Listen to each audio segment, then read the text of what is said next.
start again. Hi, my name is Patti Dickherber. I have been on the board of the Historical Society for 6 years, and I have just come off. Now I'm just a member, but I do come in and volunteer sometimes. My thing, I guess, is research in the whole United States. I am not from St. Charles, I'm from St. Louis, but have been here for almost 35 years. The things I like to do are help people research their families, especially if they want to get into lineage societies. I am the registrar of the St. Charles chapter of the Daughters of the American Revolution. I am on the Jamestown Society research team, and I'll be soon the registrar of the Daughters of the American Colonist. So I am involved in a number of different organizations, and I do give presentations wherever anyone asks me to. I do presentations on beginning genealogy, intermediate, and advanced. Okay, so how did you get started with genealogy? And most importantly, what is genealogy? Genealogy is the study of your family history. Sometimes I call myself a family historian. When I'm looking up people's research, their lineage, I try to capture the stories that go with it so that you have a whole range of what happened in your family from now until way back, to show people that we all come from so much more than we even realize. I got started when I was 16. It was an assignment in high school, and we were supposed to do a 4-generation chart, and you would put your name, your parents, your grandparents, and then if you could find their grandparents or their parents, so you'd have great grandparents there. I did not realize that my family didn't know anything. So it was a challenge for me, but it really made it important. It was like a detective story. You had to go and find all these clues. So I kind of did it all on my own, and that taught me how to research and be a better researcher. Okay.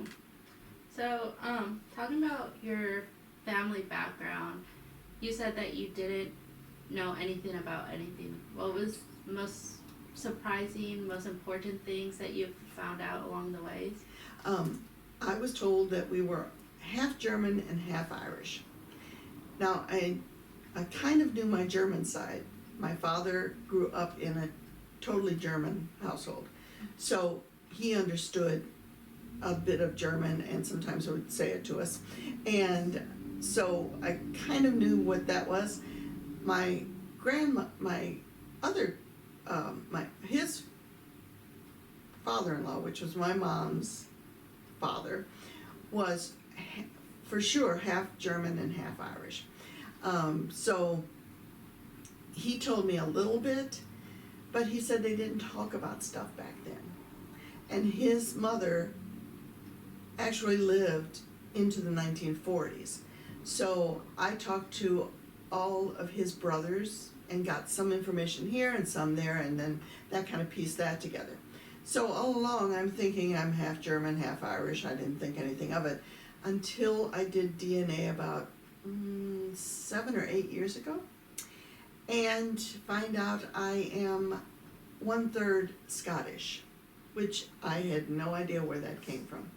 That opened a whole new avenue for me and started me on that search for the line that I couldn't get through. I had some roadblocks, could not figure out what was going on, so that's how I figured that out. Okay. Do you have any, like, professional academic background in genealogy, or is it something that you have learned on your own? I totally learned it on my own. I have done seminars, I've done a lot of research online. There are plenty of webinars out there. If you go to YouTube, just put in genealogy and you'll get thousands. So that helps. I am on Ancestry, so they have a lot of free little 15-minute spots where they explain different things about genealogy. And I try and find out, if I find out my people were from a certain spot in Virginia, then I try and find a YouTube that talks about that area so that I kind of know what happened there. Mm-hmm. And that helps me with the research too. Okay. Aside from the website you mentioned, Ancestry.com, what other resources have you used or do you think are useful? Well, I first do a person's chart, and by that I mean I lay out on a 4-generation chart just like I said, their information, their parents, and their grandparents. And then I go to Ancestry and FamilySearch.org, and I look at other charts that people have put in, their trees that they have put in, and then I get hints from that on where to go next. Now, I don't take everything that comes on Ancestry or Family Search to be fact unless I find a document that states that fact. Mm-hmm. That I have to really stress that, because I didn't learn that when I was younger. No one told me that you had to find a source for where that information came from. So I took everything by word of mouth. Mm-hmm. And so much of that came out to be myth or legend or whatever. So if you find the documents to support that date or that event, then you know it truly did happen. So along the way, I learned how to do that. And you also learn a lot more when you do that, because a lot of times a marriage certificate will say the parents' names. It'll tell how old they were. Wills or probates will give you a whole list of all the kids in the family, what they received in the will or in the probate. So those kinds of things you learn along the way. Okay. I'm actually really glad you brought up the fact that, a lot of genealogy is through, like, interviews or asking your family members, Yes. oh, do you remember, like, your Right. grandparents' name, things like that. So a lot of it is passed down through oral history. Mm-hmm. But an issue with that is you never quite know how reliable it is. Yes. So now you say that you look for documents that really prove that. Yes. In some cases, people have trouble finding it, or there's not a document. What is to do with that? Well, when I do an interview of someone older, Mm-hmm. who probably will have some of the information, I ask questions that might gear them to remember something else. I will ask them, where did you go to school? What was the name of your grade school, your high school? All of those little bitty things could bring in another memory about something else that could relate to it. Oh, I went to school with my cousins. Which cousins were they? And then you may find another whole line that you didn't even know had existed. And when you say you can't find documents, a lot of times you can find the documents, you just don't realize it. School records now are available, and those have a lot of things in them. Mom and Dad had to sign them up for school. They had to come up to school sometimes for different things. If the kids were out of school for a period of time, sometimes there'll be notes in there that the family was ill, or any little hint might take you to somewhere else. So if you just keep searching, you might find some type of document to to kind of source the issue. Where do you recommend people go to find those documents? Okay. Aside from like genealogy's websites, like Yeah. what resources can they find? I would start with the genealogy sites because there are so many documents already digitized. They tell me now that 20% of all lineage or genealogy records are online now. That means 80% are not. Go to libraries. Go to the libraries in the area where you're looking. Lots of times, the smaller libraries will have a whole collection of everything that happened in that county. So that's really helpful. Before you go, always call to see what the hours are for those libraries. Lots of libraries don't stay open like they used to. Funding is hard to find for genealogy societies and libraries. Genealogy societies in the area where the person lived are also wonderful places to go. Here in St. Charles, we have a great archive.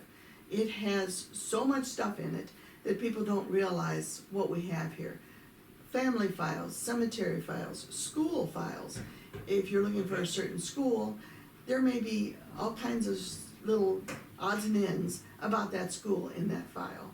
Cemeteries, cemetery records, especially now in this season, everybody thinks about cemeteries, but cemeteries they're are there all year long, and there's lots of information sometimes at the cemetery office. You can find who bought the plot of land that your people are on. If it wasn't bought by the family, maybe it was bought by somebody else. Why? So then you have all those new questions to raise. Okay. Yeah, I feel like it's really easy to look things up online now, but there's so many things that can be missed because they're not digitalized yet. Yes. So it's very important to go to, your local historical society like Yes. us, Yes. or libraries, cemeteries, Yes. or churches to find those records. Exactly. Churches, circuit court records,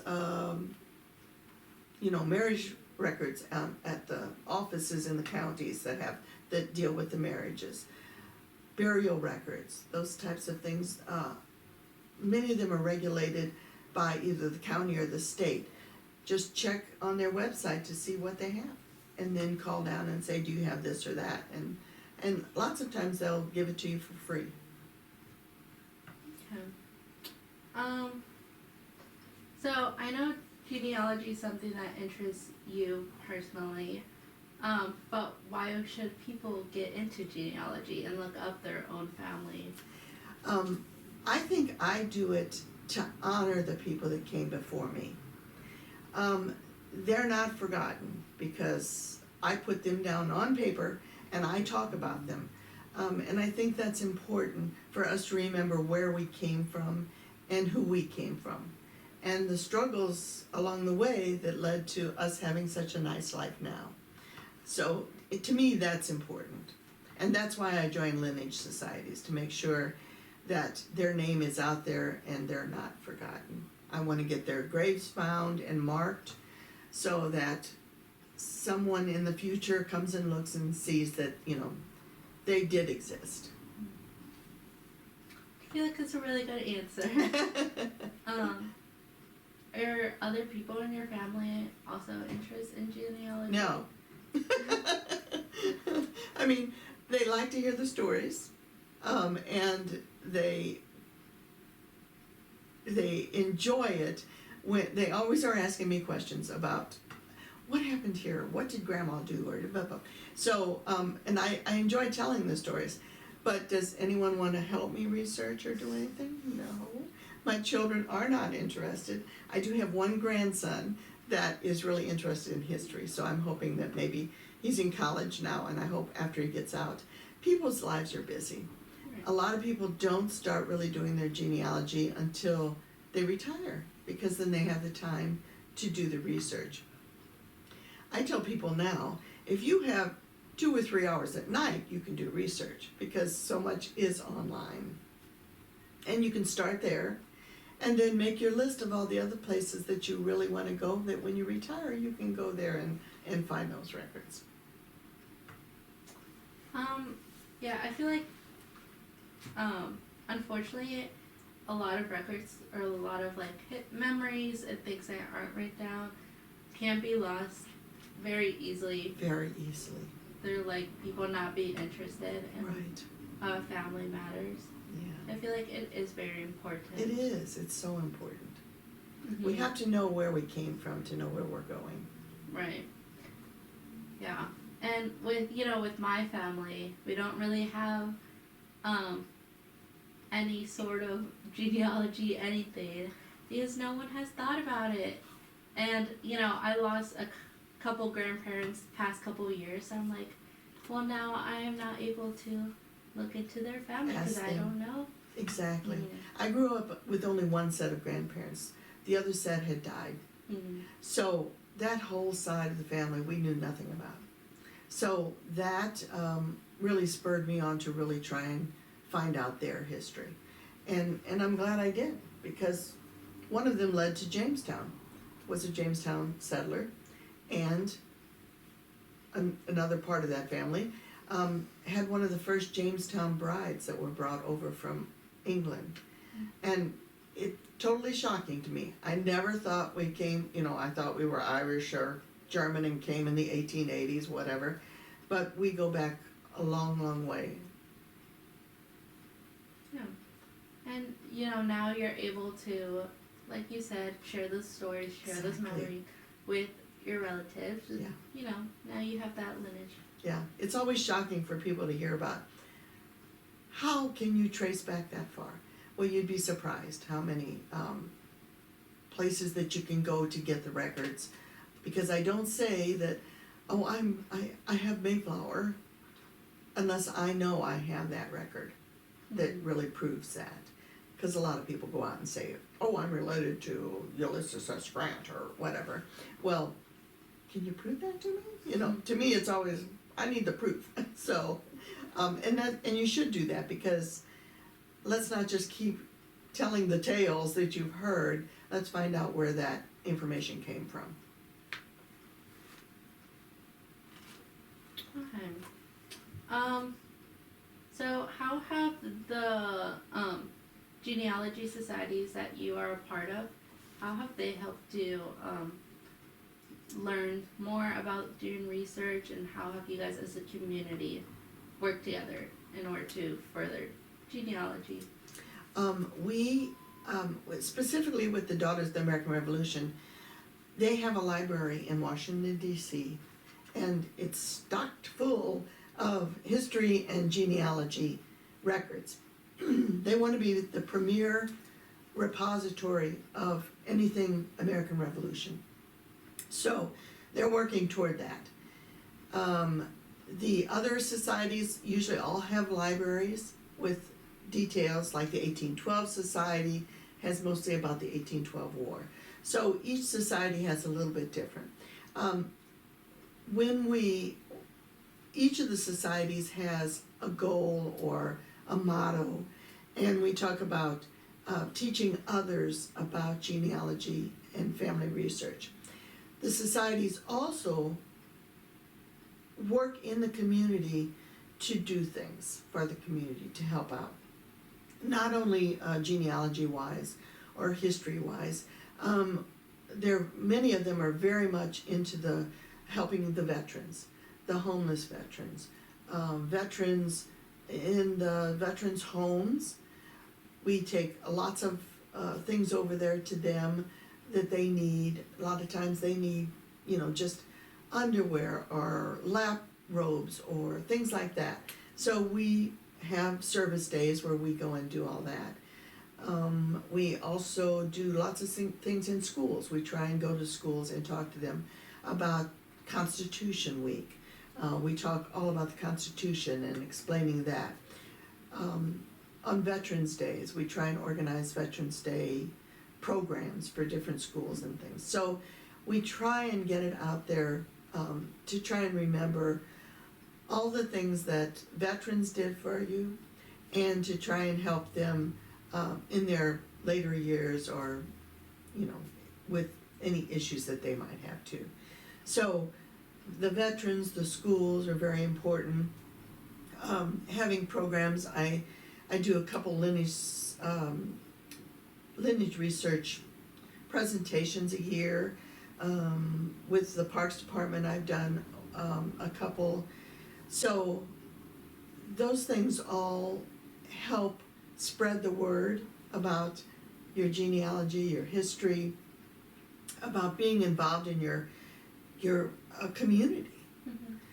Even the Historical Society, when we have functions, we really try and spread the information. Our quarterly luncheons have great people who come and give presentations about the community, or about just different things that are happening in the world.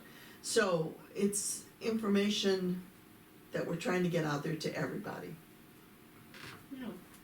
Well, you know, that's really good to hear, because I know a lot of these programs go unnoticed by people. Yes. Lack of resources and Right. volunteers. Mm-hmm. So, you know, it's good. People are going to hear about this and hopefully get more involved Right. in these societies. Yes. Such. And if they have time to come down and volunteer at the Genealogical Society or the Historical Society, or whatever's in your area, just a couple hours a week helps them get their records together, get organized, that kind of stuff. So we're always looking for volunteers here. That is true.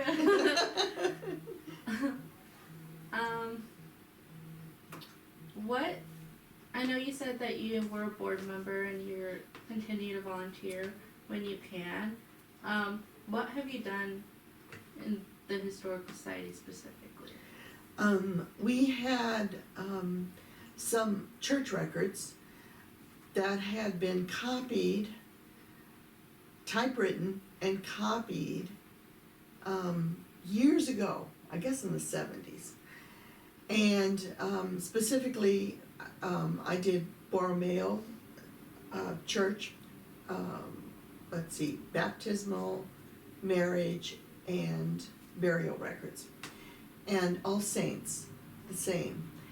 Those were all typed up. There were many, many pages. So I went through and digitized them all, put them in Excel spreadsheet so that they can be searched, and we've put those on the website. Let's see, what else have I done?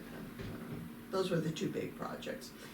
It just takes time. Right. It takes someone who knows how to use Excel, or something that you're going to put it in.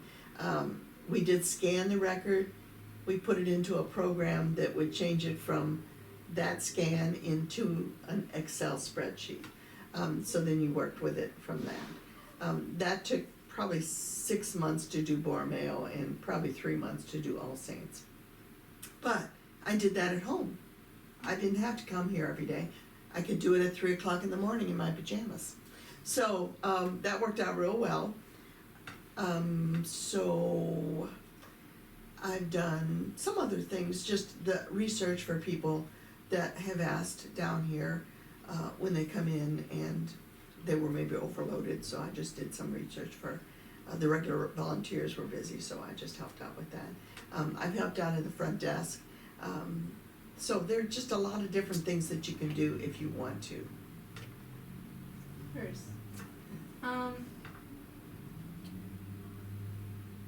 back to genealogy specifically. You know, have you been able to reconnect with people that, like, outside of St. Charles? Yes. About 20 years ago, I connected to I don't know if she's third cousin, I think she's like third cousin, in Pittsburgh. And we are very close. We're very good friends now. You know, we call each other cousin because we are. I also connected with a lady who didn't know a whole lot about her genealogy. She's in Oregon. And somehow she got my name from, I guess, being on the internet. You know, you leave different messages and things, asking for information. And she was adopted.